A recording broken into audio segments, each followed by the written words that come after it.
Morning प्यारे बच्चों, कैसे आप सब? आई होप सब आप अच्छे ही होंगे। आज हम करेंगे एसएसटी की वर्कशीट, सामाजिक विज्ञान की वर्कशीट क्लास 9th की 13वीं वर्कशीट है, 5 अगस्त की वर्कशीट है। हमारा भूगोल का चैप्टर चल रहा है भारत का भौतिक स्वरूप। तो आज पढ़ेंगे उत्तरी मैदान के बारे में।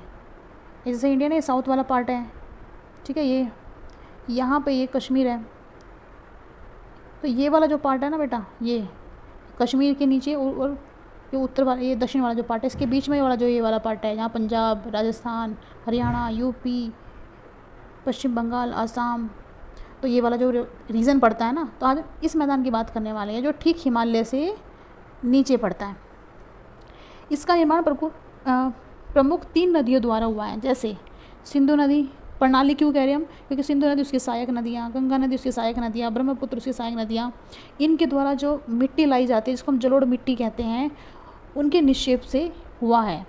और उसका जो आकार है वो 2400 किलोमीटर लंबा और 240 से 320 किलोमीटर चौड़ा है। आप देखिए तो पंजाब से लेके अगर आसाम तक देखिए जो फैला हुआ है, ये होगा 2400 किलोमीटर, और उत्तर से दक्षिण की होगा ये 240 से लेके 320 किलोमीटर। उर्वरता से भरपूर कृषि योग्य समतल भूमि, पानी की पर्याप्त उपलब्धता, अनुकूल जलवायु है, यातायात के सुलभ साधन है, रेल है, सड़क है, हवाई अड्डे हैं। तो ये कारण जो बेटा, ये सारे जो रीज़न है ना, ये इसलिए यहाँ पे सघन जनसंख्या भौगोलिक क्षेत्र है। यहाँ पे बहुत ज़्यादा पॉपुलेशन जनसंख्या पाई जाती है, क्योंकि इन सब चीज़ों की उपलब्धता यहाँ पे आसानी से होती है। अब मोटे तौर पर देखें 3 उपवर्गों में विभाजित किया गया है इसको। पंजाब का मैदान है, ये वाला पोर्शन जो बेटा, ये ना, ये है पंजाब वाला मैदान, ठीक है। और ये है यूपी बिहार वाला, ये है गंगा का मैदान। और उधर आसाम, ये वाला रीजन हो जाएगा ब्रह्मपुत्र का मैदान। तो पंजाब का मैदान, पंज यानी 5, पंजाब यानी 5 नदियों द्वारा घेरा गया जो निक्षेप से बनाया गया मैदान, कि यहाँ 5 नदियाँ जो होती है वो अपने निक्षेप लेके आती हैं, और 5 इन्होंने क्या किया, इस पूरे मैदान का निर्माण किया है, जिसे हम कहते हैं पंजाब का मैदान। तो उत्तरी मैदान के पश्चिमी भाग को हम क्या कहते हैं? पंजाब का मैदान कहते हैं, जो सिंधु उसके सहायक नदियों द्वारा लाए गए जलोढ़ों के निक्षेपों से बना है। अब दोआब किसे कहते हैं? दो नदियों के बीच की भूमि को हम दोआब कहते हैं। तो 5 नदियों के बीच में हम पंजाब कहते हैं। दूसरा गंगा का मैदान, तो उत्तरी मैदान का मध्य भाग जो गंगा और उसकी सहायक नदियों द्वारा लाई गई निक्षेपों द्वारा बनी है, उसको विस्तार घग्गर हरियाणा से लेकर तीस्ता यानी पश्चिम बंगाल तक ये फैला हुआ है। फिर हम पूर्व की तरफ चलते हैं, आसाम की तरफ चलते हैं। तो उत्तरी मैदान का पूर्वी भाग जो मुख्य रूप से भारत के पूर्वोत्तर, जो मुख्य रूप से आसाम में फैला हुआ है, और यह किस नदी के द्वारा बना हुआ है? यह मैदान ब्रह्मपुत्र व उसकी सहायक नदियों द्वारा बनाया गया है। अगर आकृति की भिन्नता के आधार पर बात करें, देखो ये तो 3 उपवर्ग हो गए, ये तो 3 उपवर्ग हो गए। अगर मैदान को आकृति की भिन्नता के आधार पर हम विभाजित करते हैं, तो कुछ इस तरह से डिवाइड करेंगे: भाबर, तराई, भांगर और खादर। तो भाबर किसे कहते हैं? शिवालिक की ढाल पर 8 से 16 किलोमीटर चौड़ी पट्टी में गुटिका का निक्षेप, जहाँ नदियाँ नज़र नहीं आती, भाबर कहलाती हैं।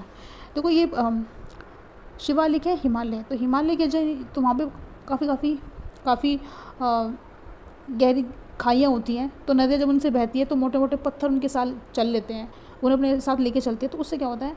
निक्षेप बहुत ज़्यादा इकट्ठा हो जाता है, जिससे जो नदी है वो दिखाई नहीं देती है, इसको हम कहते हैं भाबर। तो ये उपजाऊ इतना नहीं होता, ये खेतीबाड़ी के लायक नहीं होता, तो यहाँ पे खेतीबाड़ी नहीं होती है। दूसरा तराई में क्या होता है? ये भाबर के दक्षिण में होता है। यहाँ पे नदियाँ पुनः निकल आती है, क्योंकि मोटे मोटे पत्थर पीछे छूट जाते हैं, फिर बारी बारी जो निक्षेप होते हैं वो साथ लेके और अपनी धारा के साथ निकल पड़ती हैं। और यहाँ पे ये भाबर से उपजाऊ होता है, इसलिए यहाँ पे घना जंगल होता है, तो तराई कहलाती है।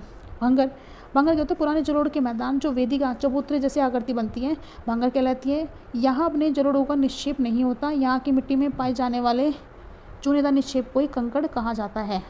अब नदी आ रही है बह के, ठीक है बेटा, वो अपने साथ नए जलोढ़ भी लेके आ रही है, तो बह जा रही। तो ये भांगर वाला जो वो रीज़न होता है, उसमें क्या होता है कि नदी जो होती है वो नए निक्षेपों को इकट्ठा नहीं करती, वहाँ पे जो पुराने निक्षेप होते हैं वही रहते हैं, और ये उपजाऊ होता है, और इसकी जो आकृति होती है वो होती है चबूतरे जैसी। और यहाँ पे मिलाए गए मिट्टी के कणों को हम कहते हैं कंकड़, निक्षेप को। लास्ट इसमें खादर, बाढ़ वाले मैदानों के नए व युवा निक्षेप जो उपजाऊ होने के कारण गहन खेती के लिए आदर्श होते हैं। जिस तरह से कहीं बाढ़ आती है बेटा, तो वो अपने साथ बहुत सारे कंकड़ पत्थर, उपजाऊ मिट्टी, वो सब बहा के ले आती हैं, तो उससे क्या होता है? एक मैदान बनता है, जो हम कहते हैं खादर। ये बहुत ही उपयोगी होता है, ठीक है। ठीक है। तो नदियाँ जो अपने साथ जलोढ़ निक्षेप लेके आती है नए वाले, उनसे जो मैदान बनता है उसे हम कहते हैं खादर।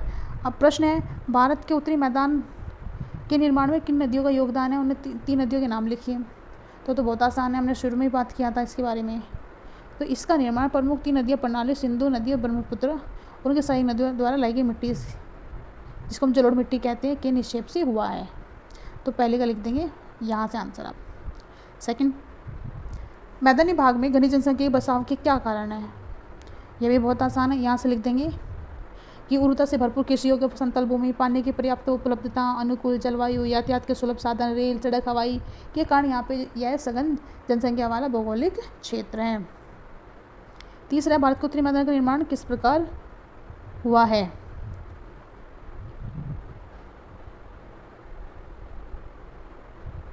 तो तीसरे के पे बेटा आप लिख देंगे यहीं से कि इसका निर्माण 3 प्रमुख नदियों प्रणालियों सिंधु, गंगा व ब्रह्मपुत्रा और इनके सहायक नदियों के द्वारा लाई गई मिट्टी, जलोढ़ मिट्टी के निक्षेप से हुआ है। तो तीसरे का हो जाएगा आंसर। 4 देखते, तराई भाग में घने जंगल से क्यों भरा रहता है?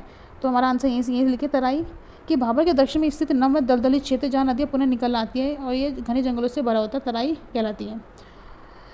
तो आप यहाँ लिख सकते हो क्योंकि यहाँ पे नमी होती है और ये दलदली क्षेत्र होता है जिससे नदियाँ पुनः निकल आती है और यह क्षेत्र कृषि के लिए, घने जंगलों के लिए उपजाऊ होता है, जिससे वहाँ पे पेड़ पौधे उग जाते हैं। तो इसमें आप ये लिख देंगे बना के। लास्ट है, दिल्ली में स्थित किसी खादर वाले इलाके का नाम बताइए जिससे एरिया उपजाऊ क्यों होते हैं? तो एरिया तो बहुत सारे हैं, जैसे मदनपुर खादर,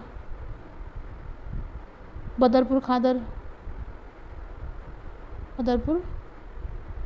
अभी उपजाऊ क्यों है?